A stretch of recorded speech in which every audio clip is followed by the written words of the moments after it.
राजस्थान के एक छोटे से गांव में एक गरीब किसान रहता था। उसकी जिंदगी में केवल दुख ही दुख थे। घर में खाने को अनाज नहीं, खेत सूखे पड़े थे और ऊपर से कर्ज का बोझ। हर दिन वो भगवान से प्रार्थना करता, लेकिन कोई चमत्कार होता नजर नहीं आता। एक दिन किसी ने उसे खाटू श्याम बाबा के बारे में बताया कि जो सच्चे मन से उन्हें पुकारता है, उसकी हर मनोकामना पूरी होती है। किसान ने ठान लिया कि अब उसकी आखिरी उम्मीद सिर्फ श्याम बाबा ही हैं।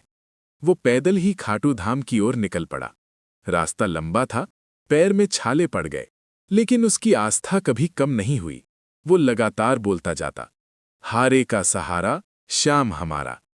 जब वो मंदिर पहुंचा तो थककर वहीं गिर पड़ा और आंखों से आंसू बहने लगे।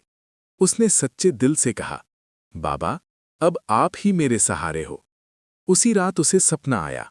सपने में एक दिव्य स्वर बोला, कल सुबह अपने खेत में जाना, सब ठीक हो जाएगा। सुबह होते ही वो तुरंत अपने गांव लौटा और खेत की ओर दौड़ा।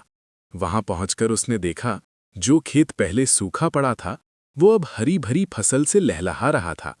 इतना ही नहीं, उसे जमीन में दबा हुआ एक घड़ा मिला जो सोने के सिक्कों से भरा था। किसान खुशी से रो पड़ा। उसे समझ आ गया कि ये सब श्याम बाबा की कृपा है। उसने तुरंत खाटू जाकर बाबा का धन्यवाद किया और अपनी कमाई का बड़ा हिस्सा गरीबों में बांट दिया। धीरे धीरे उसकी जिंदगी बदल गई, लेकिन उसने कभी अहंकार नहीं किया। वो हमेशा कहता, जो सच्चे दिल से श्याम को पुकारता है, बाबा उसकी झोली जरूर भरते हैं।